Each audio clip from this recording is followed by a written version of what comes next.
What's up, everybody? How's it going? It's Tuesday. Let's get tactical again. I played a tournament over the weekend, and I played a bunch of Carnifexes, so I'm pretty excited to talk about that. Figured today we'll talk about some weirder Tyranid lists, non-sort of meta, cutting-edge, standard stuff, because as we've seen over the past weekend or so, I think the Tyranid metagame is for the most part sussed out.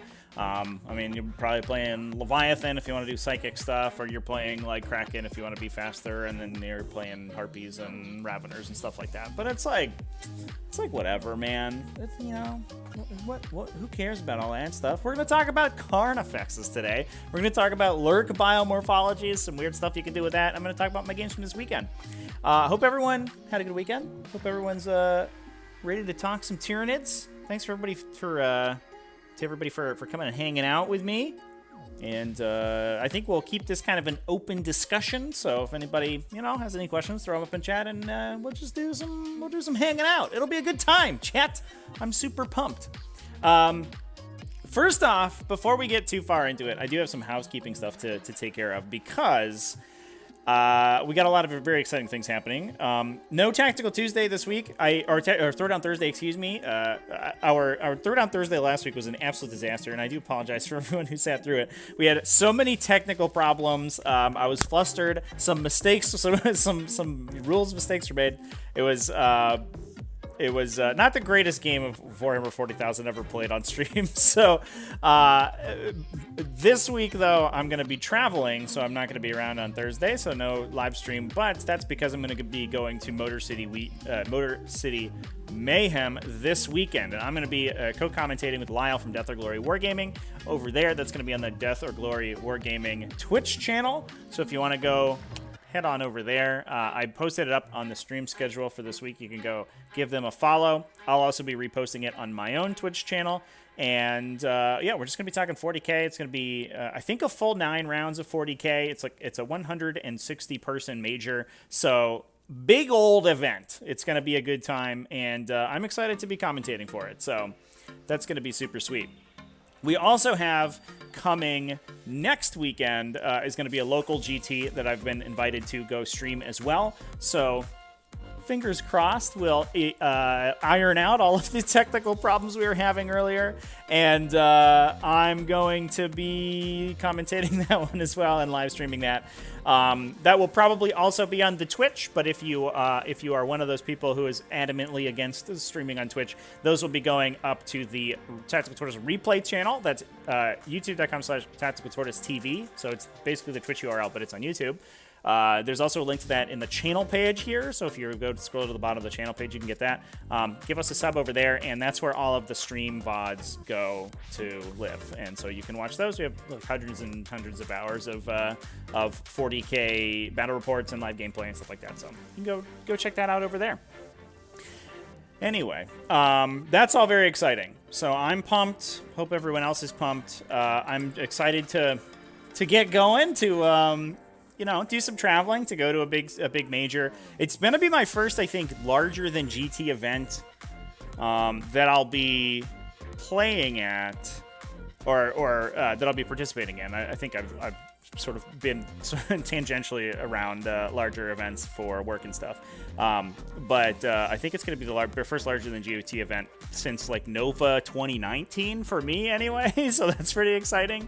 You know, obviously there's some stuff has happened in the world, and so I've been doing most of my play online, but it's going to be fun to go hang out with people and really experience the 40k community in person. So I'm psyched. If anybody's there, give me a shout out. Come say hi.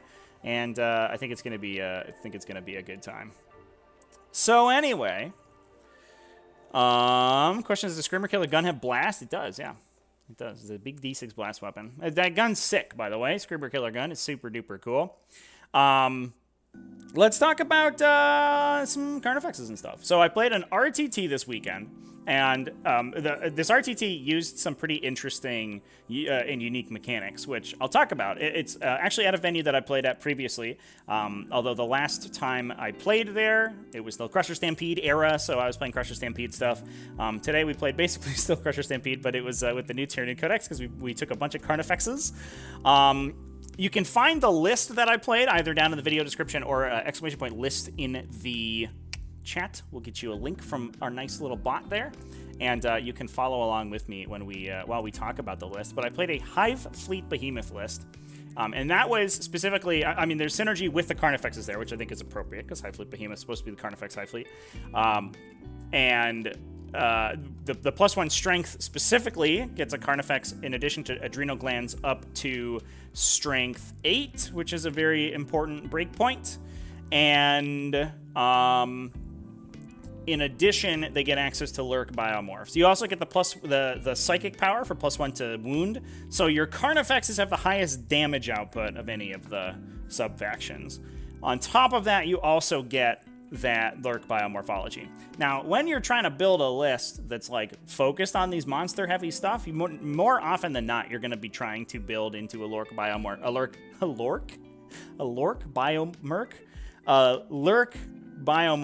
sub-faction, so that you can give all of your monsters objective secured. There are some pretty good ones in there. I think Hive Fleet Gorgon is one that I actually played with a little bit over the last week or so. Mostly because you can take a lot of the flamer weapons, so things like Pyrovores and Tyrannifexes, and you give them 4+ poison, and they become hyper lethal in the mirror match. They start really putting massive damage on other Tyranid monsters. And then also, if you have high toughness infantry or other monsters, there's a lot of monsters being played around. Eldari play, sometimes Avatar, sometimes Wraithlord, stuff like that, and your poison's going to work on all those. In addition, you get access to that Lurk Biomorph, so you can get those OBSEC monsters. If you want to hit people in melee, though, Behemoth is the best. But generally speaking, what I'll find myself doing is picking the sub-faction for the Biomorph, and then trying to squeeze picking the particular Hive Fleet based on what I want to synergize the main Hive Fleet ability with. So it kind of feels like there are 3 archetypes for Tyranids right now. There's the fast Kraken Tyranids, there's the tanky Leviathan Tyranids, and then there's all of the Lurk Biomorphs stuck together, and they're just different flavors of each other.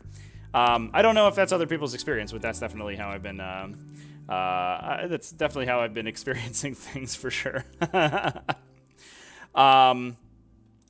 So anyway, I was playing Hive Fleet Behemoth. We were going all melee, and for the most part, this is because in my last Tactical Tuesday, where I talked about my games from an event, I played the sort of stock standard Leviathan Harpy list, and man, did it friggin' suck. It was, clearly the best list, and it sort of didn't give anybody a chance to play the game, and it was just miserable. So I had built a similar Behemoth Carnifex list for that event. I elected not to play it. I did a Twitter poll about it, and Twitter told me to play Harpies, and I was like, okay. And then I was even wishy-washy when I got there, and I saw like some Harlequin players and some Tau players and stuff, and I was like, oh, it's gonna be like sweaty. So I took the Harpy list, and man, did I regret it. I should have taken Carnifexes. So I took the other list this time around, and I think I was pretty happy with it. Now, it's not like a million Carnifexes. There are only 4. The original version of this list that I made had 5, but I ended up cutting one for a Moloch. I think you could potentially maybe drop it to a single battalion and drop a Hive Tyrant, which kind of opens up some space if you want more Carnifexes in there. But and then you can differentiate the Carnifexes as well. You can take like 1 pack of Screamer Killers and 1 pack of ranged Carnifexes, for example. Behemoth doesn't synergize well with the ranged Carnifexes, not as much as Leviathan does, for example. And in that Harpy list, I actually played 2 big heavy Venom Cannon Carnifexes, and I was pretty happy with them. The difference is that Behemoth doesn't have that hit reroll, so you tend to be very spiky. Like, there's a non-zero chance that your heavy Venom Cannon Carnifex just whiffs totally. They're also significantly slower, and they can't advance and shoot their gun, so they're not doing anything if they're trying to move up to objectives. And if you're taking a Lurk Biomorph list, you want those Carnifexes to be fast to be able to steal objectives from people, which is why I know there's some discussion going on in the chat about whether you should take Venom Cannon Carnifexes or Screamer Killers. I think in this specific style of list, you want the Screamer Killers. One thing that Tyranids tend not to have, in spades is hyper fast movement. They have a lot of like move 12-ish, between Carnifexes or Screamer Killers and Raveners and stuff like that. And so just pushing up the average speed of the army helps a lot, is what I found in general. And it also, one thing that we'll find out, or that came up in a couple of my games, is that the move 11 on the Adrenal Gland Screamer Killer kind of gives him a little bit of flexibility, because unlike a standard Carnifex or a Thornback that's relatively slow, so if it wants to make use of its melee weapons, it has to move, just like really push at people. The Screamer Killer has a little bit more flexibility because of those extra inches of movement, so it's pretty good. Anyway, I took kind of a... otherwise, besides the Carnifexes in there, I took sort of a standard list. The weird thing that I did, and the cool synergy that Tyranids have with the Lurk Biomorph adaptation is I took an Exocrine and I took a Tyrannocyte, and that gave me 2 separate units that could drop in and steal people's objectives. The Moloch, in hindsight, is mostly in there because I don't own a second Tyrannocyte, so I just had one big monster. And it could be a second Tyrannocyte and you save 25 points. There is a downside to the second Tyrannocyte, which is that your bring it down, you tend to give up more bring it down, because the Tyrannocyte, in addition to being easier to kill than the Moloch, because the Moloch has 3+ armor save, the Tyrannocyte gives up 3 points for bring it down instead of 2. So dropping it on your opponent's army is a little bit less useful, but I liked the Moloch anyway. It didn't really get to really do anything besides steal people's objectives by dropping in on them, but even so, it was fine. The Tyrannocyte, though, in addition to being able to drop in Obsec wherever you want, which is pretty sweet, and probably broken, but it also, especially if you go second, like I said, Tyranids aren't the fastest army in the game, and you're in a mission like a Death and Zeal. Let's pull up a Death and Zeal here.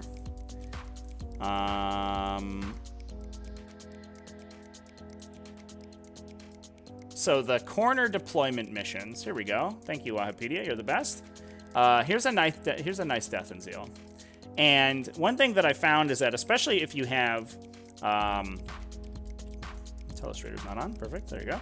Especially if you have line of sight blockers in this area, not like that, in this area protecting this objective, getting to this objective while remaining defensive is super duper difficult, which means that you oftentimes have to deploy here, and because your opponent can deploy out to this part of their deployment zone, they can usually move around any intervening terrain that's in the middle, and then they can attack that stuff, and they can remove it turn 1, and that makes it super difficult to take that objective. The thing that the Tyrannocyte gives you, which is something that I found almost invaluable in all my games, is on turn 1 you can just put it on that objective, and even if you're not using it to contest aggressively your opponent's objectives, you can use it to shore up your own positioning. And honestly, I think it's even just useful, in that capacity alone. For 100 points, just having a thing that's objective secured and is like, I'm gonna put it on my objective, as long as you can't, fill it with units, I'm gonna have it, and that feels pretty good, especially because it is a boatload of wounds. It's not the easiest thing to kill. It's not hard because it's only a 4+ 8, but it will eventually get blown up. So yeah, that's basically what was going on. Otherwise I had some pretty standard stuff. I did move to 1 Foot Tyrant and 1 Winged Hive Tyrant, which I had actually never really done before. I'd always been playing 2 Winged Tyrants because their damage output's so great. But I saw so many lists doing well with the Foot Tyrant plus the Winged Tyrant. I wanted to give it a shot. And being able to really baby the Winged Hive Tyrant, especially since I had so much aggressive movement in the army that I didn't really need 2 Tyrants to threaten aggressively, because I was just throwing Raveners and Carnifexes up there. So I didn't really feel like I needed the second one. Having another gun in there was nice, so I took a Shard Gullet. Only 1 Venom Cannon, not 2. I did see some people starting to play double Venom Cannon, not Shard Gullet, but Pathogenesis for the extra range and the reroll, which I really like. I think I'm going to give that build a try as well. I think that's that's pretty smart. But the second one I took with Maw Claws of Thyrax, which is maybe a controversial pick because typically you'll take Reaper of Obliterax on the Winged Hive Tyrant, but in this case I ended up I took Maw Claws because I think it's really cool for the most part. That's almost entirely it. It does out-damage Reaper of Obliterax once you get to I think tier 2, basically, like after it's destroyed 2 units. I think it's roughly equivalent at tier 1. So after it's killed the first unit, and then once it's killed 2 units, it out-damages it dramatically. It's also, because you're running 2 patrols, you're kind of burned on CP. You're only at 7 to start, or 6, I think, which means paying for Voracious Appetite gets really painful pretty quickly. So having the full rerolls to wound permanently is pretty awesome. I also think it's rad as hell, so that's why I took it. When do we get a live camera feed of my feet? Yeah. Maybe we'll make that a patron thing, chat. Yeah. Join my OnlyFans. There you go.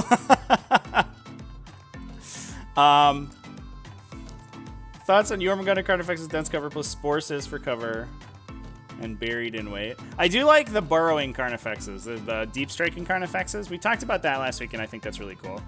I don't know if I love Jormungandr because its abilities are kind of whatever, but the ability to drop 3 Carnifexes in out of deep strike is kind of sweet. So I do like that for sure. But yeah, otherwise I just had support stuff. I had Tyrant Guard. I had Venom Thropes. I did not take Zone Thropes, which are a good slot in for this list, but because they still don't have the Synapse keyword, I'm sure if I had like pled my case to the TO, they would have allowed it, but I wasn't gonna like ask for special treatment or anything. And I took. And because the Carnifexes are out 2+ save, like basically all the monsters either had a 4+ invulnerable built in or a 2+ base, and it ended up being fine. And I had some Raveners, again, to be just speedy boys and to help shore up the Carnifexes at killing infantry. I had originally 3 Pyrovores in the list, but I ended up, I can't find one of them. So I cut one for extra upgrades, but theoretically it should be 3 instead of some of the weird upgrades that are in there. And I had a nice Exocrine to shoot at people, who was an absolute champ. I love that guy. Pretty sweet.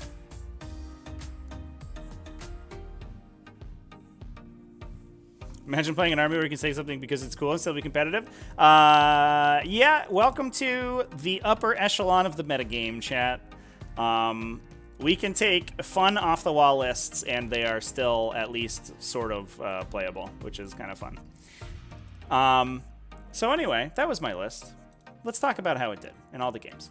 Now, one thing that I did talk about right at the start here is that the event I was playing in used player-placed terrain. And it had these, basically each player, or used the LVO-style player-placed terrain, which I believe they coined as player-optimized terrain. So the terrain had a set area on the table could go in, but the players got to determine exactly the orientation. So basically, you divided the table into territories, 2 territories for one for each opponent, as you do normally, and then you divide the terrain in half, and each player gets to put their half on their side. So it's not full-on player-placed terrain, which I believe like Warzone Atlanta does, where you just put the terrain wherever you want, and each person gets half. So you can really try to like mess up your opponent by denying them cover or blocking their movement lanes and stuff like that. The LVO system is much more generous. It's much harder to screw people, basically. But each player had one big sort of US Open style terrain features, one big ruin. So it's obscuring, and it's a 12 by 12 brick. 2 of these little... There were 5 by 5, I think, and they were just little obscuring obstacles. So they give cover if you were hiding behind them and they obscured. Those mostly didn't matter too much because they're very small, but occasionally they came into play. Each player had a forest, and each player had a big Nova L. So this was like 10 by 10, basically. It was obscuring, and it didn't have a base. So it basically always obscured.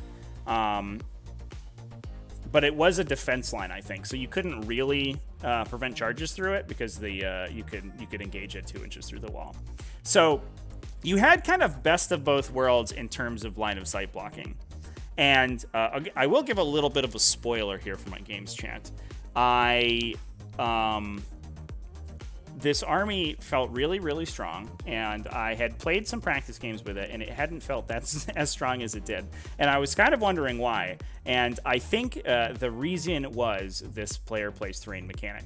Now, I'm kind of an outspoken critic of player plays terrain, and I do sort of feel like this event is kind of emblematic of that, but we'll talk about that.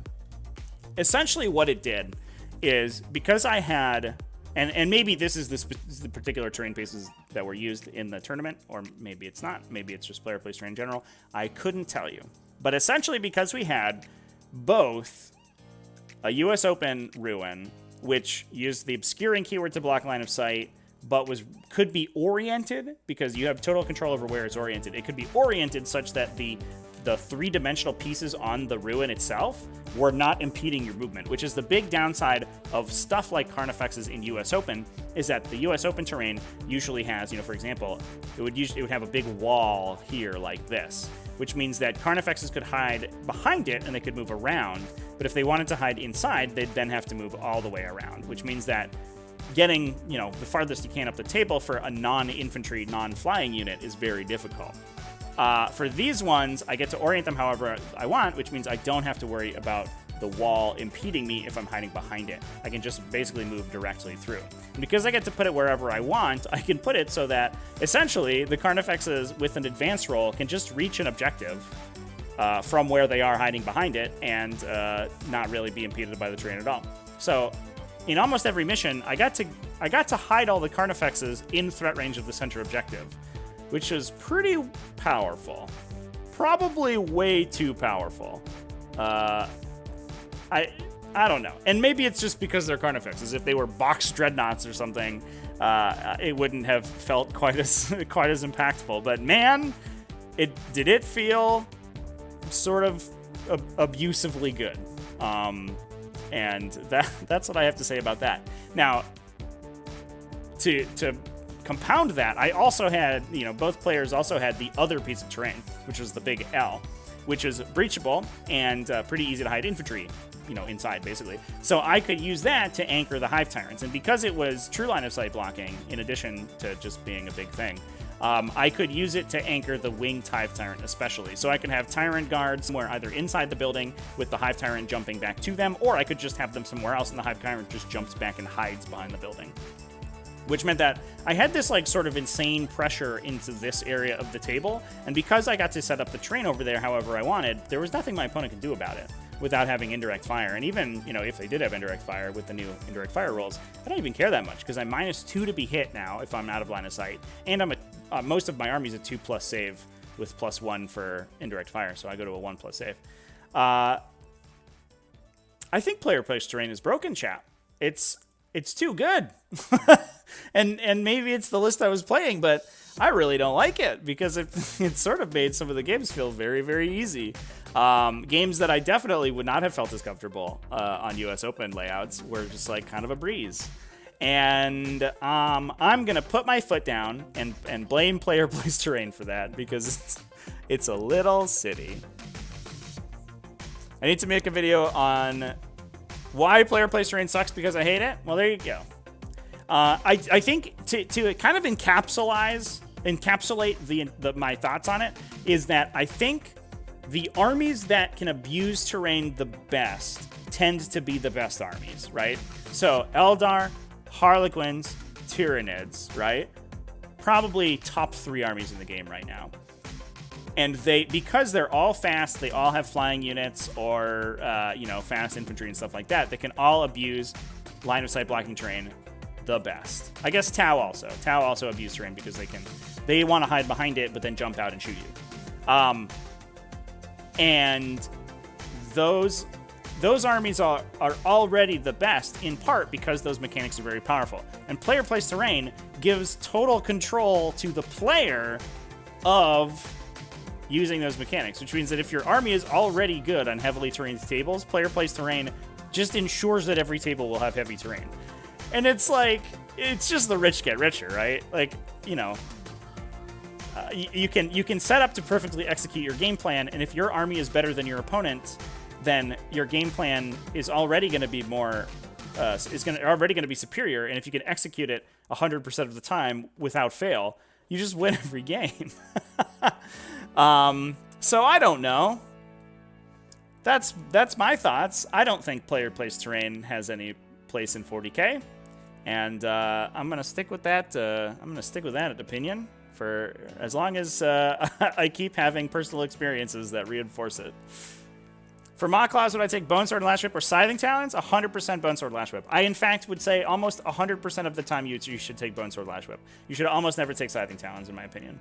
There are situations where Size of Tyron, if you're upgrading to Size of Tyron, it's acceptable. You could maybe take, if you're taking 2 Flyer Ants or something, you could take 1 Bone Sword Lash Whip to take Claws or Reaper, and then the other one is Size of Tyron.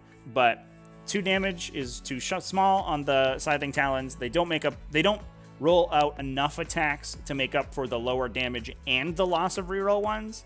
So they're just basically significantly worse. The only exception would be Sides, and Sides I still think, I did all the math in my Hive Tyrant video, but I still believe that they are outdamaged by Reaper of Obliterax.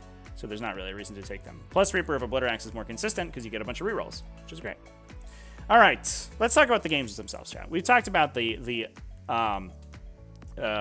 intro to the tournament for a really long time, but let's talk about how all these Carnifexes did. So game 1, I played against Salamanders, which was pretty cool. It was nice to see new Salamanders on the table post Armor of Contempt update, plus their new chapter tactic that allows them to ignore rerolls, which is a pretty big deal because I do have the Maw-Claw Tyrant and I have Voracious Appetite on all the monsters, and so not being able to reroll against them was pretty sad. There were also some situations where I would have CP rerolled and my opponent was like, you can't do that, and I was feeling the burn a little bit, pun intended. We were playing on Tear Down Their Icons. So this was the drop bombs in your opponent's deployment zone with an action to score additional points. And I unfortunately didn't note down all the secondary objectives that we each took. I believe that I took a lot of Cranial Feasting, which is probably a non-standard take. But there are certain situations. I would say in most Tyranid lists, it's not a pick that I would recommend. But in certain situations and in certain matchups, it actually becomes extremely good. One of them is against Space Marines. The other one is against a Space Marine-like army, so something like Grey Knights, maybe Chaos Space Marines, and maybe Eldari as well. And that's because all of those tend to rely on MSU styles, so 5-ish models that all include a unit champion, which means you're usually up against 5 or to 10 unit champions plus characters, which means every time you kill one of those in melee, you get a point. If you're taking a psychic bent to your army, I would never take Cranial Feasting because your psychic phase has to target the closest thing, right? Which means that every time a Maliceptor triggers, it's gonna be killing the units that you need to kill for Cranial Feasting. You need to be able to have enough control over your attacks that you can ensure that you don't attack your opponent's units with anything but melee attacks. Because as soon as you do, and they see you have Cranial Feasting, they're just going to pull their unit leader off the table because they can allocate saves to him and kill him.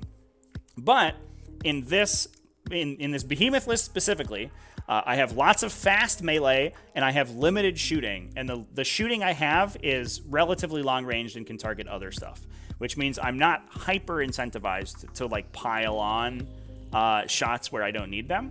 And for the most part, my opponent's units that are committing to the center of the table are going to be fighting Carnifexes, and the shooting's job is to kill the stuff that's going to be killing the Carnifexes. So I don't feel that bad about shooting at my opponent's stuff.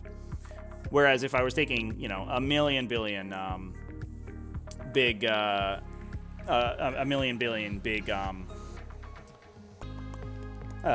or whatever, then I would be sort of incentivized to be attacking with that stuff.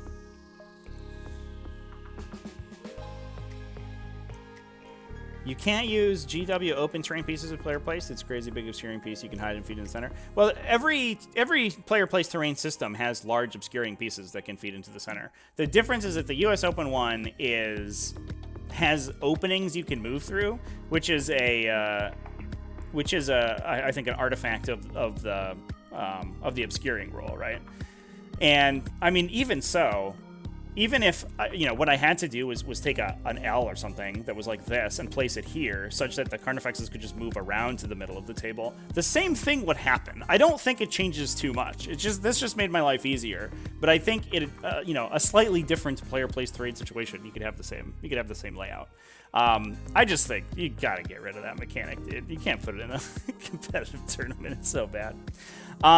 So anyway, my opponent was playing Salamanders. He had sort of standard Salamander stuff. He had a big Flamestorm Aggressor unit.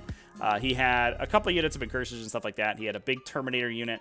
He had one Volkite Contemptor, 2 units of Eradicators, as well as some support stuff on top of that, and a bunch of characters. He did have a Librarian, a single Librarian, as well as a Chaplain, and Agrex Agatoni. So I ended up taking Mental Interrogation. My opponent counterplayed it very well by, let's see if I have any photos of his placement here. So here's his Librarian. I think he actually had a Focus Librarian. He had him essentially lead the charge of all the characters. So we can see, it's a little bit off screen here. Let's move that picture over. Yeah. We can see he actually had all his characters in the back, basically. He had his Apothecary and his Chaplain over here. Edrax was hiding in this ruin to be giving buffs to the Contemptor and the Eradicators. And that meant that because I had taken Psychic Interrogation, my only target to hit with the Interrogation was the Librarian. So he always had denies on me, which is perfect counterplay. A lot of times against Space Marine players, they immediately lead with the Chaplain in order to project his buffs aggressively, and then one of the Hive Tyrants, like preferably Shard Gullet guy, right, gets to hang out over here. If the Chaplain's somewhere in this area of the table, you just get to reach them with the Psychic Interrogation. They don't have a deny. But my opponent was played it very smart and played that guy super cagey, and I actually got several of my Psychic Interrogations denied. I also took Stranglehold and I took the Cranial Feeding, as I said before. But essentially, my opponent had, I believe, taken the first turn and didn't really get to do too much. Again, because we had a lot of line of sight blocking. We were both able to place most of our army in protected areas of the table. He took a Retrieve Necromund Data, so he was doing some actions with that. And mostly just we just hid. Now, he did have down here with his Incursors that were doing I believe they did a Retrieve Knockmund. He had them protected by Aggressors, so that I couldn't charge them to try to get Cranial Feeding because he could Born Protectors to Overwatch with the 6d6 Flamer shots, and that would have been pretty brutal. So I did have to deal with those. Fortunately for me, I had Shard Gullet, and Shard Gullet is randomly the perfect weapon to kill, especially heavy Space Marine infantry, because it's AP5, so it ignores Armor of Contempt. They drop it to AP4, the AP4 still punches through their 3+ armor save, and they die. So good job, Shard Gullet, you're the best. Thanks for being super duper strong.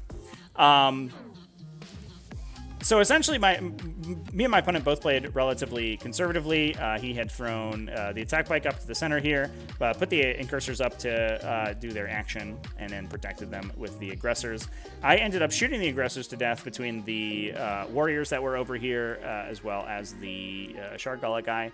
And I sent the Hive Tyrant over, and I don't believe I advanced him. Or maybe I did and rolled really badly, I don't remember. I sent the Hive Tyrant over to charge the Incursors and kill them. Unfortunately, I rolled abysmally for my charge and re-rolled into another abysmal roll. So he didn't end up getting into the Incursors to get rid of them, and I had to encircle the prey so he didn't get vaporized, which felt pretty bad.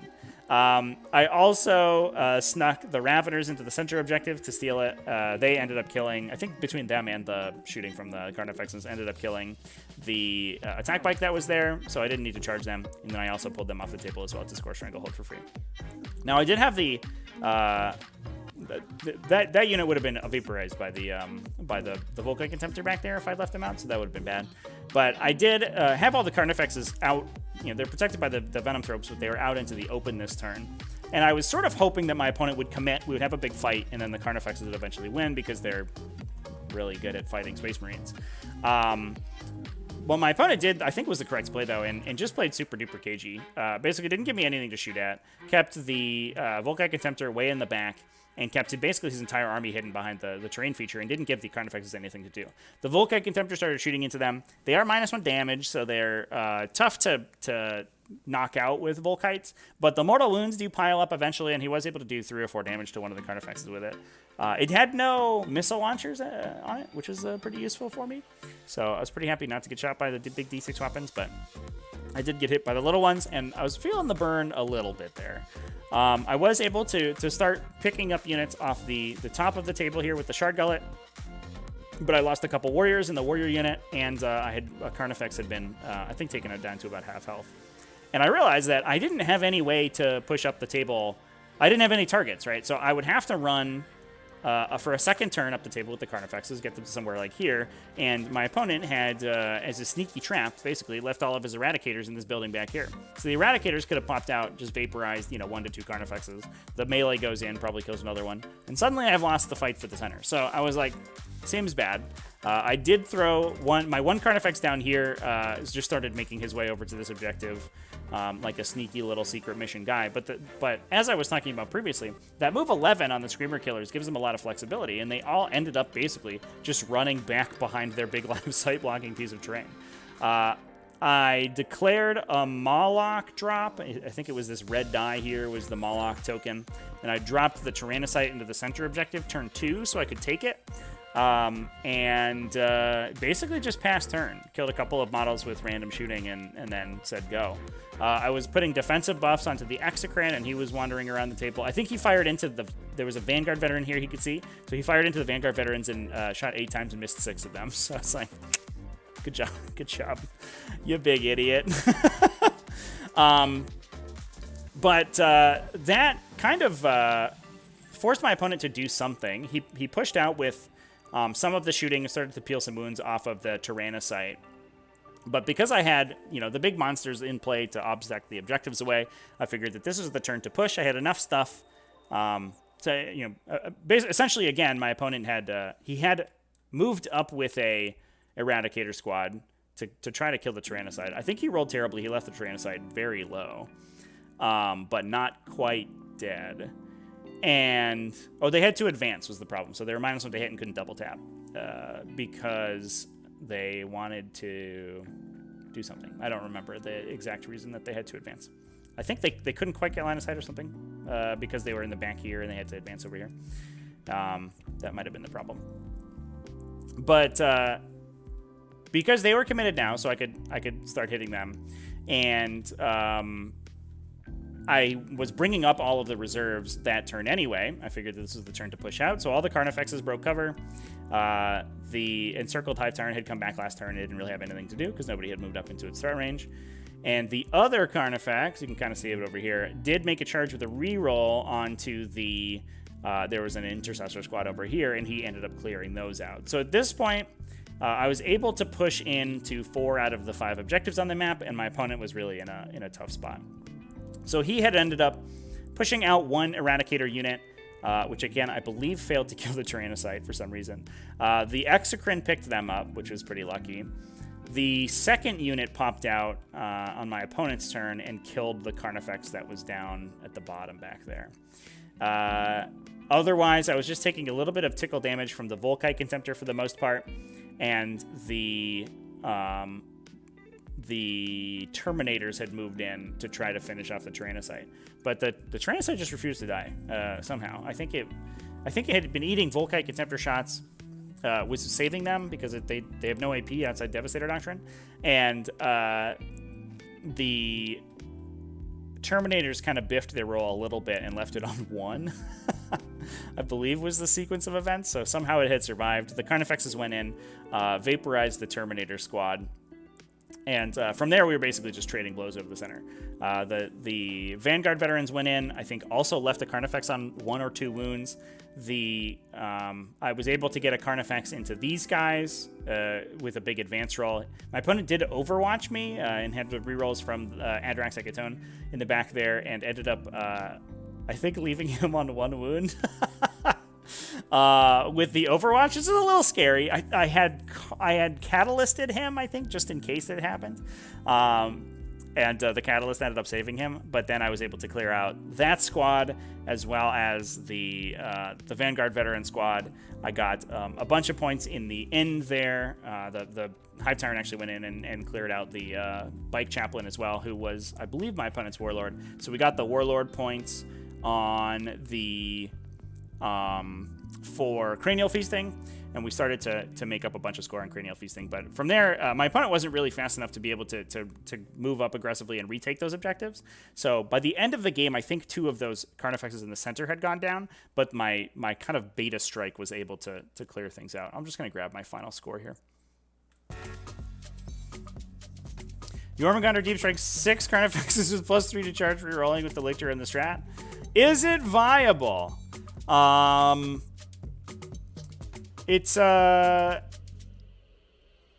I think you go to +2 to charge and you take the objective secured if you're taking kick 6 Carnifexes.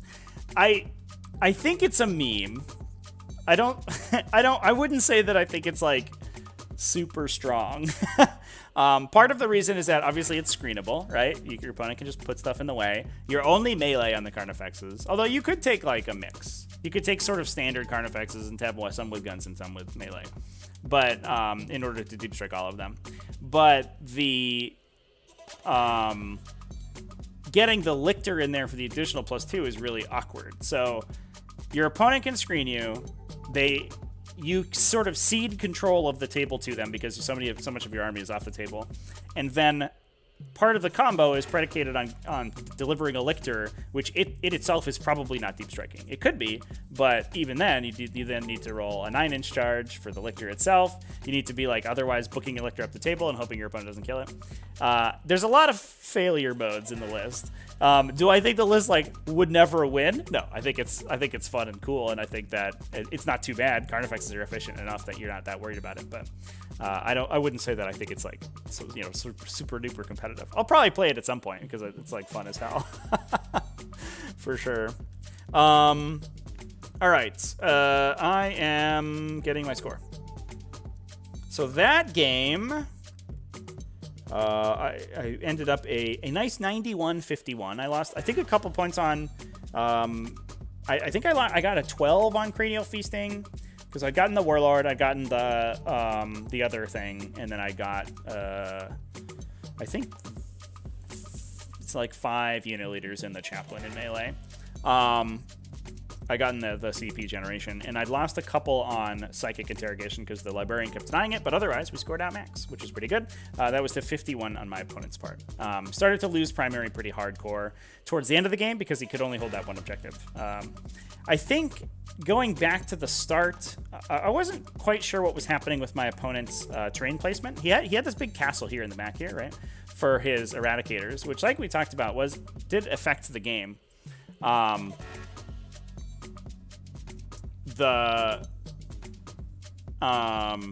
I think you can. I think the +3 comes from there's a +1 to charge biomorph that you can stack on top of the Pheromone Trail, chat, which I think is what we're talking about.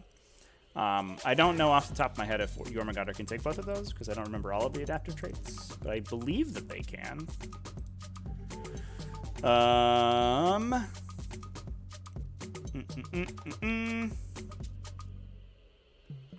It is a hunt biomorphology. Oh, maybe they can't.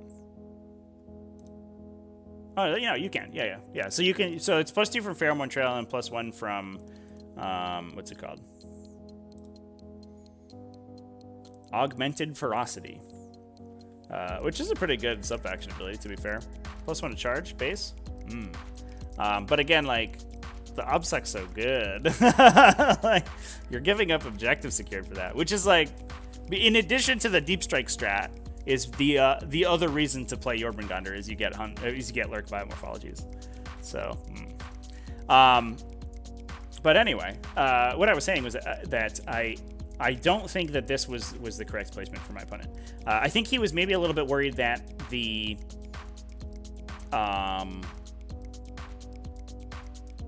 there was a way for me, if I pushed to the center, especially with the big guns, I could get lines of sight or threaten melee around the back of this. So if he didn't have a second place to hide his own guns, then that was going to be problematic for him. But what he didn't do was give himself line of sight blocking here.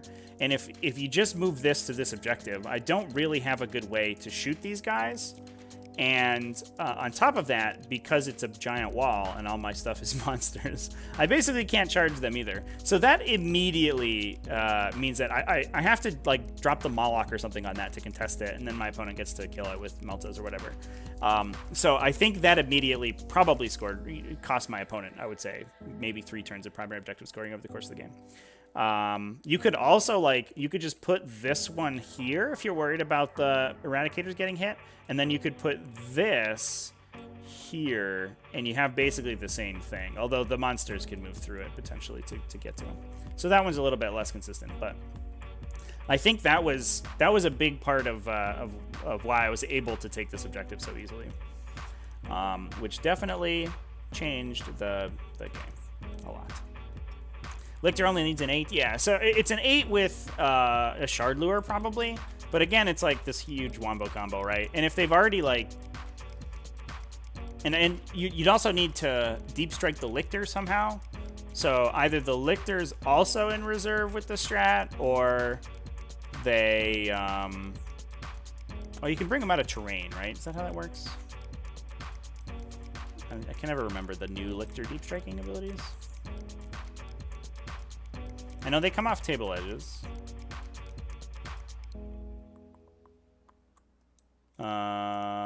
Or wholly within terrain features. Okay. All right. So as long as there's a terrain feature in the way, you can drop them. All right. Well, that's not quite as bad. And then, yeah, then you need to set up a Shard Lure, and you're hoping that you can set that entire combo up on something that isn't... that is that the Carnifexes want to hit. So if they have a lot of infiltrators or something, you just kind of get boned. And I think especially if you're talking about the stuff that's really good in the meta right now, screening is really easy currently. Tyranids, for example, either have aircraft, which if you have all melee, they will definitely keep on the table. They won't encircle them. And the aircraft do screen you out and can't be interacted by the Carnifexes. You can shoot like Screamer. You could scream Bioplasma at them, but like literally, who cares? And they have Pyrovores, which are hyper efficient screens. And then the other big boogeyman is Eldar, and Eldar have Rangers everywhere. And they don't really have anything that you really want to be dropping 3 Carnifexes on. It would be like if you're playing against nothing but knights, then this combo is the greatest thing ever. But if you're just going to a tournament, you're gonna hit some matchups that are a little bit tough. I believe it does work on the Death Leaper because it's Lictor keyword. It's not the Lictor datasheet. And the Death Leaper does have the Lictor keyword, yeah. So yeah, Death Leaper definitely does Fear Control, for sure. That's one of the big reasons to take her. It's between that and the Warlord trait. The Warlord trait's really good for Death Leaper. I don't strongly dislike Death Leaper. I think the more I see her on the table, she just seems to be, I don't know, she seems kind of okay. All right, but that yeah, this is a new Knight Codex for sure. Yeah, we could see how it goes. So that brought us to round 2. And this one was on Abandoned Sanctuaries, which is, probably from like a mechanical standpoint, just the dumbest mission. Because Abandoned Sanctuaries removes all of your forward deploy. Speaking of forward deploy, maybe you just play on this mission, chat, if you're deep striking 9 Carnifexes or whatever. So if you have a lot of forward deploy, it bones you super hard. We had to make some house rules. We called the judge over, had a little conflab with him before the game started, because my opponent was playing Eldar, Craftworld Eldar. He was playing Hail of Doom, so the classic kind of, or I wouldn't say classic, but the new Craftworld optimal build, which is your 6s to hit automatically wound for shuriken weapons. So you get a Gene Rot Might effect, and on top of that, they count as a 6 to wound, which means that you trigger a bunch of additional effects. So you trigger, for example, the Bow of Kurnos automatically mortal wounds you. There's a Warlord trait that automatically mortal wounds you, and you trigger the Shuriken rule for +2 AP when they rend. So, 17% of your hits are just massive damage, basically, is what we're trying to say. But my opponent had a Webway Gate, which is broken 6 ways from Sunday, but because of the way Games Workshop errated it. First off, it breaks your Strands of Fate, which the judge put his foot down. I was like, no. You get Strands of Fate. It's fine, which I appreciate. The other thing is that it does forward deploy because it has a special setup rule when it's set up, and technically, Abandoned Sanctuaries removes that. But the judge overruled that one, which I was a little bit all right, because it would have made the Webway Gate basically useless. Essentially, I would have shuffled back into my opponent's deployment zone, basically. But in this setup, so we each had our table edge for the player plays terrain, and as we can see here, this was probably the setup I could make the most perfect out of all of the games that I played, just based on the Abandoned Sanctuary setup. I put this big dumb piece of obscuring terrain directly between the two objectives, both in my table edge or in my deployment zone and my opponent's deployment zone. Obviously, the center line of the table is right here, so I'm still in my territory with it, and I can't place it on top of objectives. But the objective is only the 40mm marker, not the big zone. So I was able to to protect my objective with an obscuring piece of terrain. Threaten the center objective with units that were behind the obscuring terrain, because again, we moved 12 inches, or 12 inches with an advance, which means a Carnifex from here can bounce to the other side of the terrain feature in one move, which means I can put OBSEC on that terrain feature whenever I want to. And on top of that, I have this L that I can tow on another objective back here, which means I can hold that objective while being out of line of sight. And I was like, this is nuts. No one should have terrain this good. It's too strong. Pretty broken, chat. That's what I have to say about that.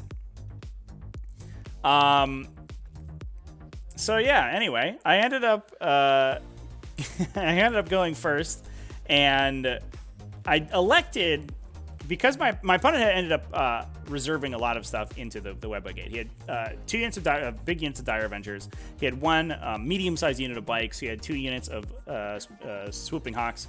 Not Swooping Hawks. He had 1 unit of Swooping Hawks, 2 units of Howling Banshees, 1 unit of Striking Scorpions, and then a sort of a smattering of support units, a couple Ranger units, some Warwalkers, some Warlocks, as well as 2 Farseers on top of that, and 2 Phoenix Lords, actually. He had Janezar and Behareth. So I had, and he ended up reserving a ton of it. So he had reserved, I think, base, he had put 2 he had put 1 Howling Banshee unit in reserve, both Dire Avenger units, and some other stuff, I believe. And then he had phantasmed Janezar back into reserve, as well as a couple other things to get over the I think unit restriction. So he had a bunch of stuff in reserve, ready to come out of the Webway Gate. Now, the weird thing about the Webway Gate is that it requires you to strategic reserve out of it, not do a deep strike reserve, which means that for a unit like Swooping Hawks, you have to actually put them in strategic reserve, which is a little bit funky because they can't do their deep strike thing when they come in. A little weird how the mechanics of the gate work.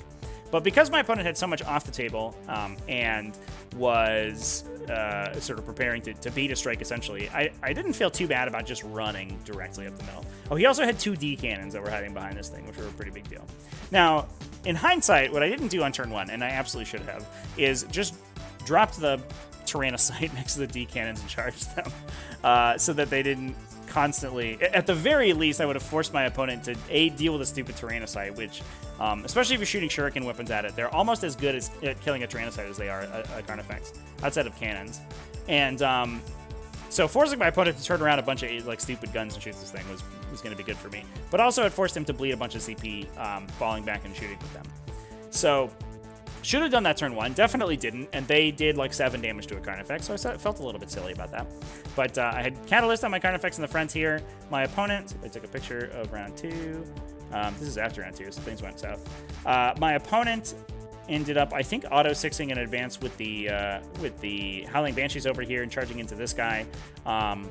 Put a bunch of damage onto this Carnifex, but unfortunately, the center objective we determined was absolutely cursed, and the Howling Banshees totally flubbed on the Carnifex in the middle.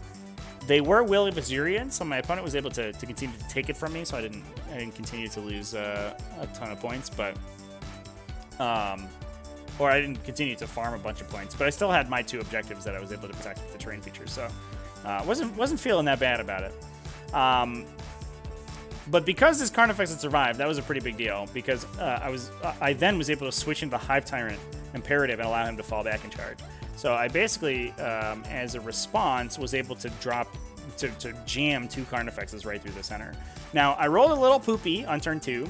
I ended up killing all the Howling Banshees just barely and got the... I had taken Cranial Feeding again this game as well, again, because it's an Eldar list with a ton of Exarchs in it. Just a bunch of unit champions that I was going to be able to kill and feast upon their brains.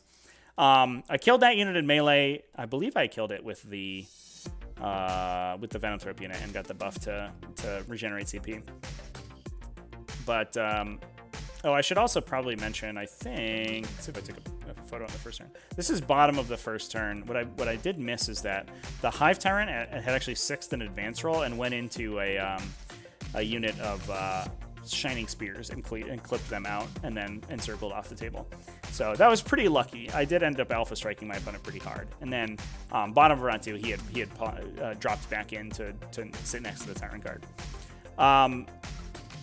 Now, I had just barely killed the Howling Banshees in the center here. This was pretty scary. I think I killed them on maybe the last attack from the Carnifex, but it looked for a second there like they weren't going to die, and I was like, uh-oh, things are going to go very poorly.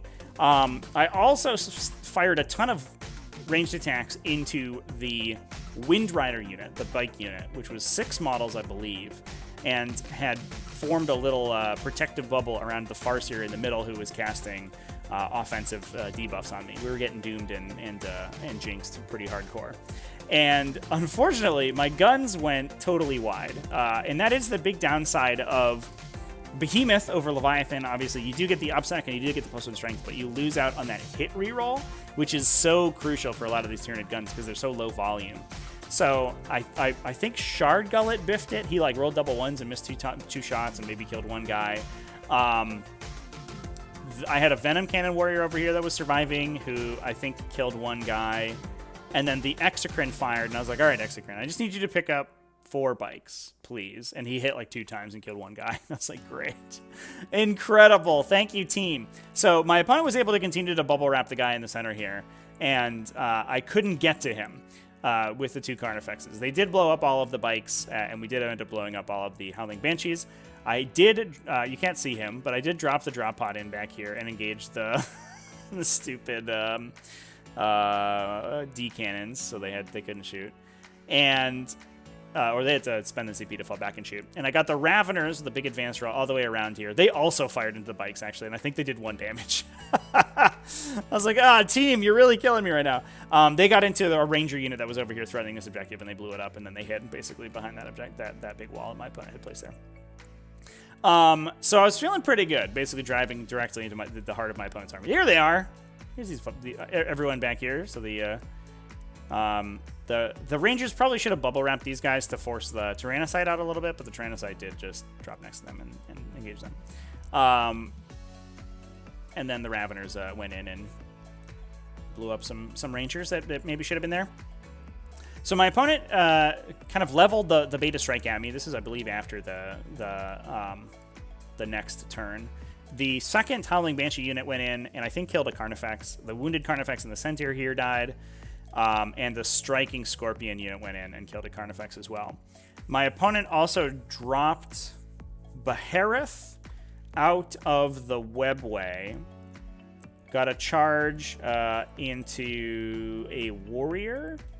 And I think killed the warrior and then used the Cloud Strike to drop in my corner here. My opponent had taken behind enemy lines So he dropped Behareth back there to start scoring him behind enemy lines. He was back basically behind this ruin that ended up being placed. Now I had put these 2 ruins in the back corner because I was sort of shuffling them off so I didn't have to deal with them. And my opponent said that he actually had a lot of people with the player place terrain do that, and it gave him a good space to drop the Swooping Hawks and Behareth down behind, and actually ended up being very beneficial to him. So that was learning some things about player place terrain. That is kind of an interesting dynamic that ends up happening. So I was down 2 Carnifexes, and my opponent was starting to spread out across the table here, basically make things a little tough for me. I ended up, I think, removing the D-cannons fell back, and I killed them with Shard Gullet, so that was good to get rid of those guys. And the Tyrannicide spent the rest of the game fighting 2 Warlocks over in this back corner here behind all the buildings. And the Raveners went over and started to farm out, basically, the Psychers that were holding this objective and debuffing the Carnifexes. So they killed, I think, 1 Farseer this turn. They advanced through here, and I believe... I think maybe we chained an Onslaught. No, I think they just moved, and I onslaughted the Tyrant over here. So the Tyrant over here had ended up advancing basically over to Behareth, did 3 damage to him in the Psychic phase because he was Warp Siphoned, and then charged him, and I used the Impact Attack strat to hit him for 3 mortal wounds in the charge phase to get around the damage cap. And I think very intelligently, my opponent just pulled him at that point, essentially, not using the Phoenix Reborn to keep him on the table. Because if he does that, I then get to fight with the Tyrant, and I then get to Cranial Channel, or Cranial Feasting, assuming that I kill him, which I probably should, because he had already killed a unit, so he was 8 attacks, 7 attacks plus his fate. 7 attacks with the big claw should do it. And I don't think my opponent, I think he had 1 saving throw in there. So unless he spikes his saving throw, it's really hardcore. Definitely wasn't worth it. And to be fair, the feet are actually dangerous, I guess, if you Phoenix Reborn and he's only on 1 wound. The feet could actually kill him. So pretty scary. So I think definitely the right call to just pull Behareth at that point. But losing Behareth is a big deal. And then because the Hive Tyrant was unengaged, we ended up just overrunning him back to this position so he could threaten the rest of my opponent's army the coming turn. So that sort of return fire was a pretty big deal. I also dropped the Moloch over here. You can kind of see him over the building to contest my opponent's objective over here. Didn't control it because he had 5 Rangers on it. But the Moloch ended up just getting killed by Dire Avengers the next turn, so it wasn't that big of a change. From there, though, we kind of just rolled around the back line here. So the Moloch went down. I put a Carnifex on that objective, but it didn't really do anything because I didn't have enough overruns to get him back into a place that matters. The Exocrine and Shard Gullet were firing into the Swooping Hawks that had come back here. They had dropped a Retrieve Octarius data, I think, in the back here and scored behind enemy lines. My opponent was starting to rack up behind enemy lines with the Deep Strikers coming in the back of my deployment zone, and but took some heavy casualties from the shooting. Jane Czar had also popped up in the back there as well. I think just out of strategic reserve because it was battle round 3. But top of 4, I essentially was able to get the Raveners with an overrun. I believe I had chained to the Tyrant who chained to a Ravener, and the Raveners were able to charge into the kind of the back line over here and start clipping out all of the characters. And between the characters that were there and the remaining Exarchs there, and I eventually killed Jane Czar with the Foot Hive Tyrant. Jane Czar was kind of trapped in this corner, and the Foot Hive Tyrant got a big advance, clipped her for 3 damage in the shooting phase with Shard Gullet, and then charged her, and it was able to kill her. I was able to get a pretty good score again on Cranial Channel. I think or Cranial Feasting, I should say. And I think interestingly, the damage cap on them, while it did cost me 1 Cranial Feast because I had to kill Behareth in the charge phase instead of the fight phase. It does mean that I can shoot those models and psychic them with impunity, whereas more often than not, I will elect not to shoot a unit if I can charge it, because I could end up pulling either the unit champion or killing the character before we got to the fight phase, and that can be very deleterious to you. And again, like I said, I think it's a secondary that you have to take with you have to be like very careful about how you allocate your attacks when you take that secondary, because it ends up being pretty scary. Now, I ended up losing a couple points here. I think I had taken Stranglehold, which I believe I maxed. I had also taken Psychic Interrogation again, and my opponent, again, very intelligently, didn't have any... he didn't keep his Phoenix Lords on the table. So, you know, whereas one thing oftentimes you can do against Eldari is Behareth will come at you to do stuff, and that means that you can usually eke an undeniable Psychic Interrogation on him with a Winged Hive Tyrant or something, and my opponent never did that. He never gave me that. So he ended up, again, I think, rolling out a ton of denies on my Psychic Interrogations. So I think I'd actually only gotten 6 on that one, but my opponent was down to a 55. So I scored 89 that game to a 55, and that put me into the undefeated into the final round, so pretty good stuff. Jonathan Torres, how do we feel about the Swarmlord? So, I think the Swarmlord is playable, but I certainly don't think he's optimal. I think you would much rather have a more classic Hive Tyrant, especially with a gun, because the one thing that Swarmlord doesn't do is deal damage at range. Whereas, you know, you have a Shard Gullet, right, and he's able to participate in the game before you get to the fight phase, and Mr. Swarmlord is only there for the fight phase, unfortunately. And I think I would be much happier with him, and even on a list like this, if he didn't eat a Hive Tyrant slot. But because he does, you have this Hive Tyrant who's slow and has no gun, and so doesn't get to do damage to your opponent's army. And while he does make your army much better, he doesn't make them one Hive Tyrant better, in my opinion. That said, I don't think he's terrible. I think if you are building a list that's based around, especially big bricks of like Raveners and Warriors and stuff, giving them the full rerolls is a really big deal. And the double obsec on a bunch of infantry is also very good. So he's, I would say he's like sort of a B tier kind of pick, but which is sad. I was kind of hoping that his glow up would help a lot, but it's not quite as good as it could have been. But that put us into the final game, chat, and was pretty hyped about that. I wasn't sure how well I was going to be doing with the Carnifexes, especially, you know, not taking super busted Harpy list, but so far I was glad I took the Carnifexes, and I think they like I said, they utilize the player place terrain mechanics sort of spectacularly, as evidenced by this game. Look at this friggin' terrain layout, chat. What is happening here? Just absolutely wild. Super weird. And take a drink real quick. All right. So we are on Death and Zeal this time. So the corner deployment, like I was just talking about, we could deploy basically like this. Whoop. Whoop. Outside 9 to the center. Whoop. And then there were 5 objectives. They got locked in from OBSEC units, which is pretty good because I had all the OBSEC monsters, which is going to be helpful. And we were off to the races. And I was against Brady, who I played several times, and I think I've talked about games with him on the stream.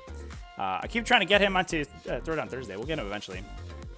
But he was playing Adeptus Custodes, and the new and improved Adeptus Custodes with every single Dreadnought imaginable. So I believe it was double Achilles, triple Galladus, as well as triple Caladius Grav Tank. So all in on the vehicles, essentially. Not quite enough to give out a lot of Bring It Down, though. I think he only gives up 11 because the Dreadnoughts are only each worth 1. And with as hard as they are to kill, it was pretty tough. He also had a Blade Champion, which was pretty cool, but I think he said he would like to drop that guy and some points somewhere for Trajan. He had a Bike Captain, and he had a unit of 3 Shield Custodians to hold an objective and unlock a patrol, and then a Vexillus Praetor with a Magnifica, so -1 to hit, or dense cover, I should say, on all of the Dreadnoughts. Fortunately, we got this Exocrine. The Exocrine ignores that dense cover, which is pretty nice. You should try having Venom Throps Custodies, where you just -1 to hit on everybody, not just the dense cover on core, but it is what it is. Now, we did some interesting things with the terrain here. Brady elected to essentially just keep his side of the table relatively bare because he didn't feel like he could hide all of his units, especially with how voluminous the Caladi were. And because he had more shooting than I did, significantly, because of all the Caladius and all of the shooting on the Dreadnoughts, he wanted to keep the lines of fire as open as possible. So he actually, he put his Ruin outside of his deployment zone, and he actually put it such that I could hide behind it to hold my objective in the top left here, which I think was pretty good for me. So don't 100% know if that was the placement he wanted there. I think he could have put it in the center and then used it like I did, where he keeps the movement blocking portions of the Ruin out of the way, and I was able to move the Carnifexes directly through, but who knows. This big thing was going to be very bad for him, though, besides using it to hide Caladius, I guess, because they can hop out because they have fly, but the big Dreadnoughts get hampered by it, unfortunately. I just noticed, like, what happened to this warrior over here? This guy got just jumped up on that other dude's base. That's embarrassing. I didn't even know this when that happened. I think he was underneath the Hive Tyrant's wing. I couldn't see him. So I formulated kind of a bizarre game plan. I knew I needed to get Raveners to this objective. And like I said at the top of the video, it's oftentimes if you lose the roll to go first, that becomes very difficult. And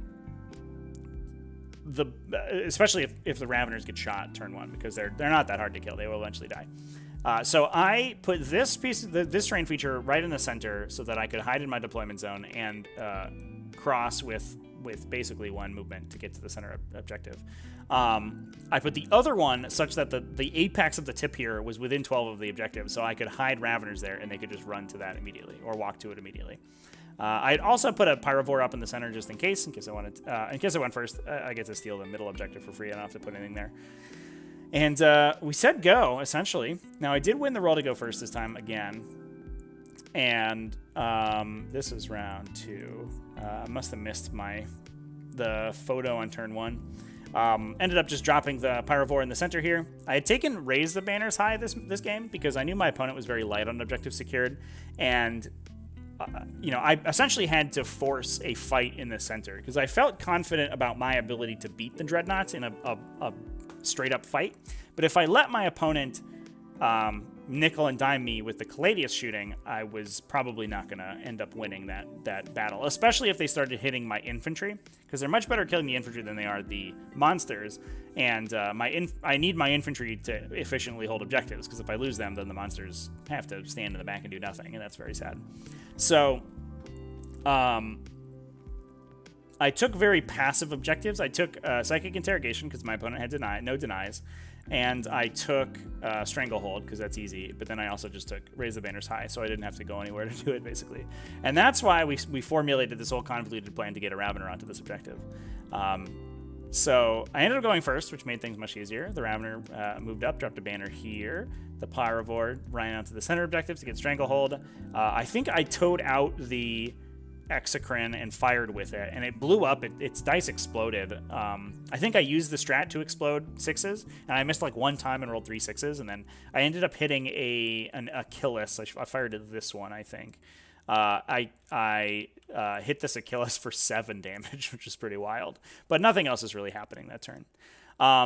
My opponent pushed the whole brick up into the center. As you do, there's not much else you can do with the with all the Dreadnoughts, basically. So they all pushed to the middle. We had a big fight in the center, and he fired everything into the Exocrine and did some appreciable damage. The Exocrine doesn't have the damage reduction that the Carnifexes do, so it does take a lot of damage from the 2 damage weapons, especially because they're relatively high AP, so its 2+ armor save isn't saving it too much. And I think he took 10 damage from that. The -1 to hit was a really big deal, and then obviously they're only strength 7, so winning on 5s is pretty tough. But that kept fortunately the Exocrine kept going. He was just bracketed. He didn't end up contributing too much else to the game. He basically just he plinked some Dreadnoughts for some damage for the remainder, but eating an entire round of shooting and dealing sort of crippling damage to a Dreadnought, which, as you can see, he's actually running away. He was like, oh damn, I'm gonna die. I'm gonna get out of here. So that was I think fine input for the Exocrine. But because my opponent had pushed up to the center of the table, I think he had put a Galatus in the middle to charge this guy and kill him. I was able to then, begin the peace trade effectively. I got a Carnifex all the way around here with an advance. I fully souped it up, so +1 to hit. I had direct guidance on my Shard Gullet guy, so +1 to hit, reroll once to wound, or reroll once to hit, excuse me, and I onslaughted it and +1 to wounded it, and with the Behemoth Psychic Power, and I didn't kill the Caladius. My opponent made a bunch of saves, a bunch of invulnerable saves, and I didn't kill him. I did drop the Tyrannicide on that objective as well, so I was going to steal it from my opponent, and basically said go. So we'd killed one Galatus in the center. We'd basically bottom bracketed a Caladius, and then this guy was hauling butt away. And the game mostly became a big brawl in the middle of the table. This guy ended up popping over. He unfortunately missed with his salvo launcher shot and then pushed back into the Carnifexes. The catalysted Carnifex here rolled like an absolute god, and on my opponent's swing back ended up not getting killed. That allowed him to, I think he interrupted, and fortunately for my opponent, his interrupt didn't really do anything either. So he bounced off the Achilles Dreadnought, I think, and did like 3 damage or something. And then but was still alive, and the Carnifexes were still obsecking this objective away from my opponent, since, with the new change, the Custodian characters are no longer objective secure, only their troops, which meant my opponent was having real trouble getting through the obsec Carnifexes to take that objective. And it was sort of a similar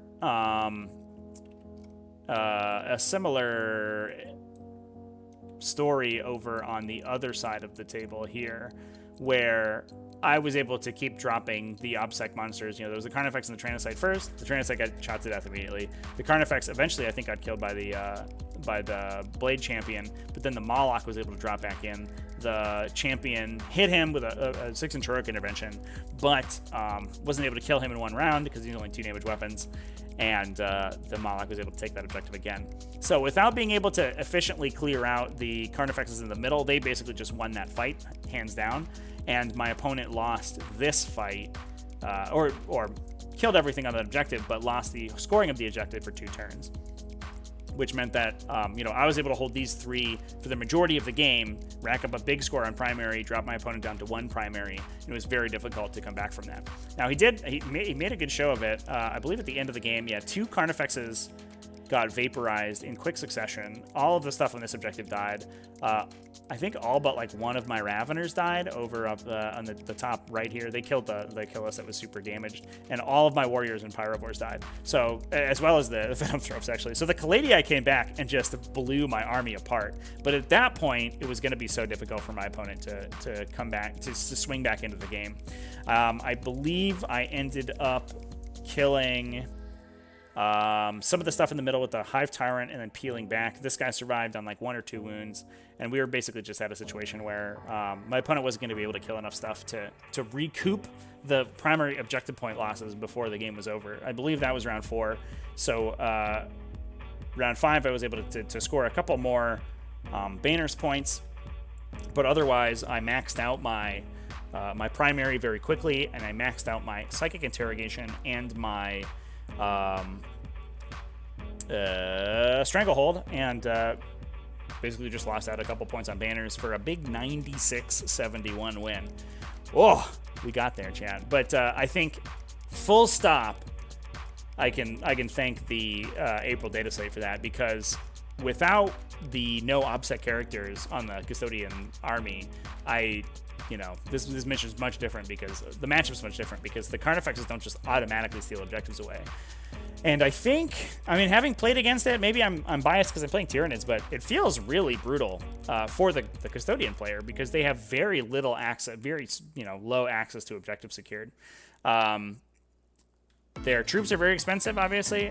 I don't believe the Sisters of Silence give them OBSEC anymore, which means your you're locked into taking 150 point troops units, which aren't the most efficient things in terms of dealing damage, and especially against damage reducing units like Carnifexes. They really struggle, and that just kind of blows. So I don't know. It was a little bit weird, just being able to basically say, no points for you. I get the points. You don't get points. And my opponent was pretty sad about that for sure. And I think with good reason. That was pretty brutal. But that ended up putting me, I think, as Cullen was posting in chat here, 1 point up above Cullen. I got you, buddy. For the final placing, there were 3 undefeateds: Tau Empire, Cullen playing Eldar, and myself playing Tyranids. I think a pretty good striation of the top 3 factions in the game. So pretty reasonable there. And I was able to squeak out first place in the tournament, which is very exciting. So good showing for the Carnifexes.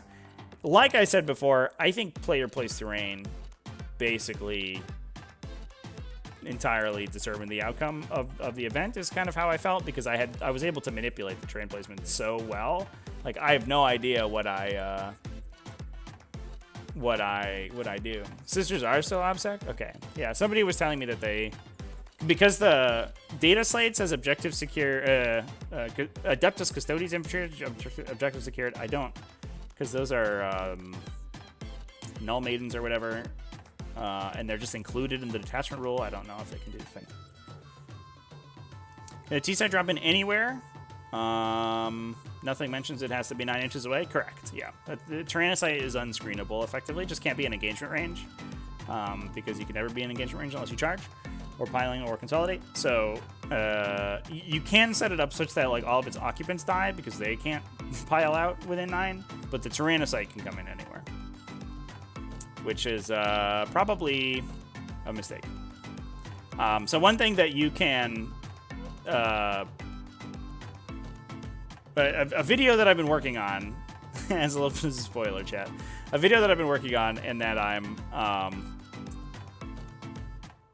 not sure... I scripted about 10 pages over the weekend, and I haven't really been sure how to record it, because I think it's going to be pretty divisive. But I'm basically going through all of the things in the Tyranid Codex that are probably mistakes. That's one of them for sure, and it is pretty stupid. I agree. I think it's kind of whatever in any sub-faction that doesn't give it objective secured, but the ability to objective secure objectives away from people for freezies, basically for 100 points. Say spend 100 points to give that to me. It's very powerful, and because it's such like a tempo removal, it's difficult for some factions to come back from, especially Adeptus Custodes, because then they have to turn around and they have to fire their limited number of attacks into this big stupid idiot. Oh, it's just troops in Adeptus Custodes detachments. Okay, well that's fine then. Ta-da! We did it. But it's still, their access to objective secured, especially since they don't have like a Rights of War equivalent, right?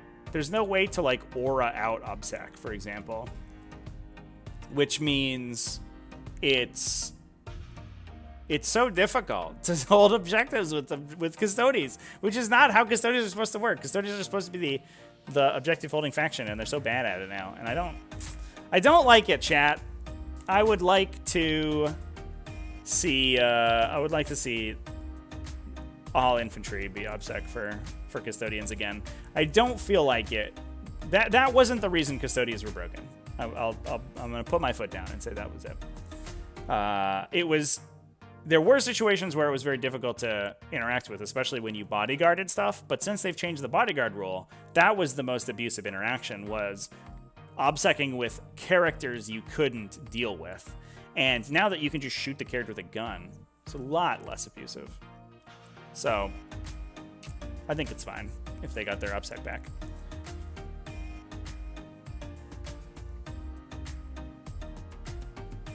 But anyway, chat, those are all my games. So that's mostly what I have to talk about today.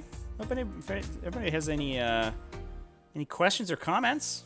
We'll do some discussion, I think, before we go ahead and wrap things up for our nice Tactical Tuesday today. think this has been a fun discussion so far, but I very much enjoyed playing the kind of non-standard Tyranid list. And I know several of my opponents talked about how playing against this version of Tyranids didn't feel quite as, kind of non-interactive as most Tyranids do. And I think the comment that generally I've been getting with it is that it feels maybe 10% over efficient. And if you tone that down a little bit, you tone down some of the dumb mechanics, like the trans that we were just talking about, then I think it's right in line with the other, sort of good factions. But that's because I was playing a kind of a non-standard list. And the other comment that I got, especially from my final round opponent, was that, and I think this is a pretty interesting discussion to have, was that he felt kind of, I guess he wasn't sure how to feel that I was sort of pulling punches, right? Because, you go to a tournament and you want to play against the best that your opponent has. But I don't feel comfortable with playing the best Tyranid list because it's dumb, right? And my opponent wanted to see how, is there to see how he does against meta, cutting edge meta lists. And if he's playing against some random idiot with Carnifexes, it's not necessarily going to be emblematic of how you do against a Harpy list, for example. And I think that's a valid criticism, and it kind of sucks that the Codex is at the stage where you make this conscious decision to either do broken things or play kind of a regular game.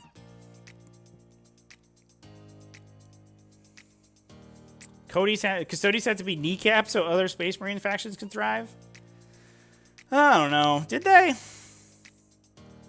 Because the Space Marine factions, I don't know if they're necessarily thriving, right? Even with Custodes nerfs. And Armor of Contempt is a pretty big deal in the Custodes matchup. Because Custodes, they don't get a lot of hyper high AP. They're just AP between 1 and 3.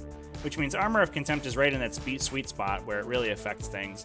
And Space Marines already had a ton of objectives secured because they have Rights of War, and they have a million ways to add objectives secured onto the core units. So, I don't know. I don't know if the obsec ability was what was making Space Marines lose that matchup. I think it was a smorgasbord of 2 damage attacks, which they still have, to be fair. Which 3 units would I say need to get a points nerf? Or what would I change to feel comfortable playing Nids? Okay, yeah, I think there's kind of a laundry list of things, to be honest.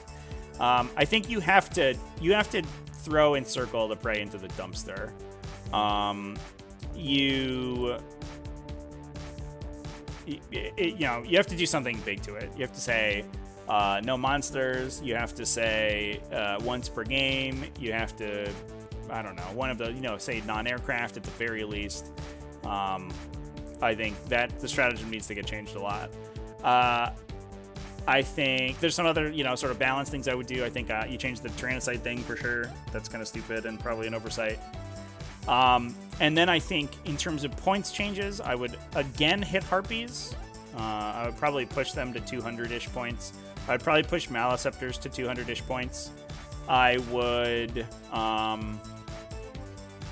bump up a lot of the heavy infantry. I don't know about warriors. I think the thing I like, I think I would, people like to complain about warriors because they're kind of a poster child of a really good profile, but they're also, they just have a good gun, and their attacks are good, but their defensive stats are bad, and they're not, phenomenal, and they're relatively slow. And they're a lot of times taken because they're the most efficient troops option in the faction. So I think if you wanted to bump warriors, which I don't think is totally unwarranted, you also probably need to cut another unit down.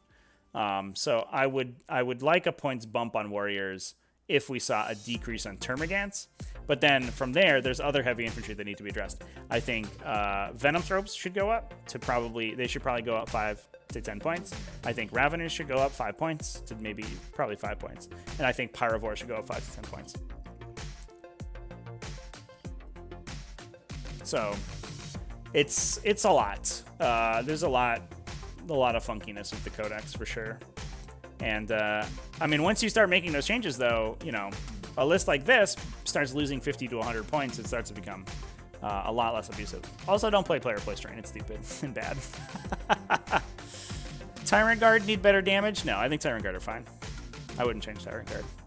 I do think probably change Tyrant Guard's weapon because their weapon costs too much.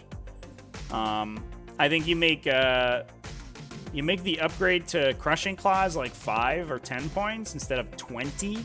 It's 20 points per model right now, and that's too many points. What do I think of the new Chaos Knights? How will they do? I think they'll be fine. I don't want to like throw too many like sweeping opinions out right now because they basically haven't been played. They haven't really made that much of a splash. Like the codex got leaked and everyone was like, okay, cool. But the same thing has happened in the very recent past to other factions where, for example, Grey Knights came out and everyone was like, that's sweet. And then 2 weeks later, people were like, holy shit, Grey Knights are the most broken thing we've ever seen. And so, I don't want to say they're unplayably bad, but they seem totally fine. They seem like right in the, sort of upper mid-tier level. Making Gans cheaper would get warriors out of a lot of lists. Yeah, I think so. And to be fair, like Termagants are worse than warriors, right? So even if a Termagant unit is 60 points and you save 15 points off a warrior unit and you take it to save the points, I think the difference, the reduction in damage output from the Tyranid list is not worth the 15 points, generally speaking. Especially since the Tyranid warriors are Synapse. So like you lose so much utility and so much damage output reducing warriors down to Termagants that I think even if you're encouraged to do that, then the efficiency of Tyranids drops quite a bit, regardless. Neurothrope can look at a 10 to 20 point increase. I think I could see that too. Neurothrope's pretty good. I think I would prefer to see Neurothrope. I would kind of prefer to see a Neurothrope mechanically changed more than a points increase, because it's like such a support unit. It's weird to spend so many points on it, but it's such a good support unit that you kind of have to. But I think you could pump Neurothropes to 120 and you would still take them quite a bit. And I think you could. I think alternatively you could cut them to like 90 and remove a cast. Is almost, I think, preferable. You make them old Neurothropes where they were 95 points and were like one cast, they knew one power, had one cast. So you could like Resonance Barb them to know 2 and then strat them to cast 2. Or maybe 2 casts know 1. So you have to Resonance Barb one of them. That doesn't really change anything, actually. Who cares? I do think Neurothropes are pretty dumb. For sure. I think that they're kind of an integral tech piece, though. More so than almost any of the other units. I think Neurothropes are... Because, Onslaught is kind of built into how the faction operates. Because you lost Double Move, right? All the many forms of Double Move that you had in the previous version. And you lost innate Advance and Charge on everything.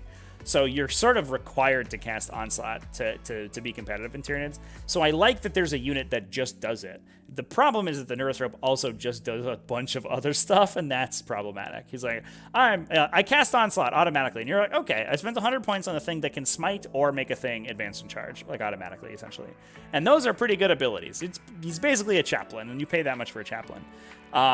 But then he's also like, I have a 3+ hit vault save and 6 wounds and heal zone thropes and give warp siphon and a Macadie for like warlord traits and relics and stuff. And you're just like, all right, man, calm down. So they're in a weird place, you know. It would be like if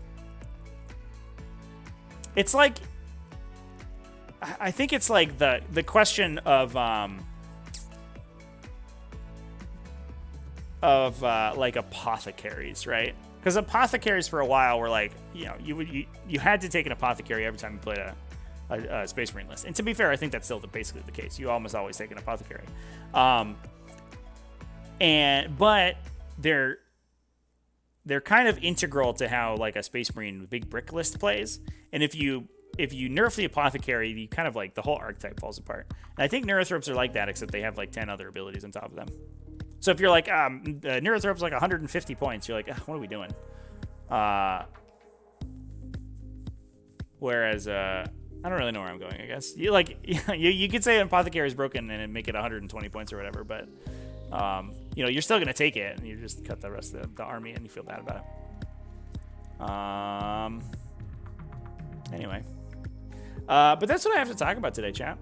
A little bit of a shorter Tactical Tuesday today, but I was pretty hyped with how this list played. I played a very similar list, kind of the OG version of the list on stream yesterday. So that VOD is over in the Twitch archive right now. So if you are a Twitch subscriber over twitch.tv/tacticaltortoisetv, you can go check that out. This is a pretty fun game against Grey Knights. I think Grey Knights are pretty interesting right now in the meta game. Neurothrope Warp Siphon should only be for the Neurothrope cast. I agree with that. I think you should. It should probably be that Neurothropes. Maybe Warp Siphon can only be targeted to Zoanthrope and Neurothrope keyworded units. So you can only put it on the Thropes and you can't put it on other stuff. Because it's kind of superfluous on a Zoanthrope unit.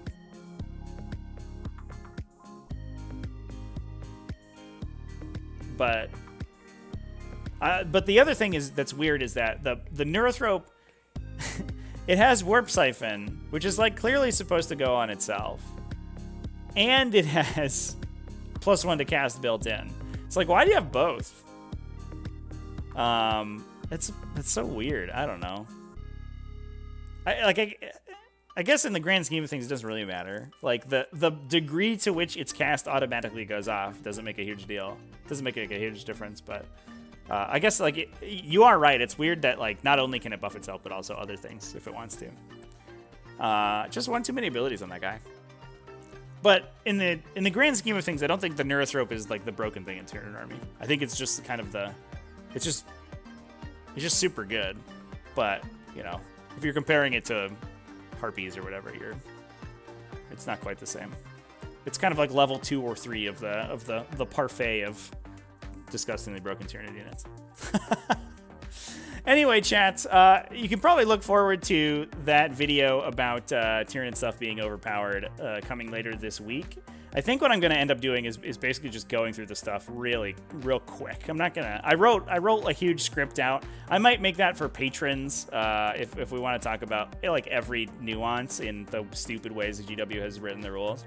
But I think I'm just going to basically do it in a super fast video where I just state everything factually because that's where it is.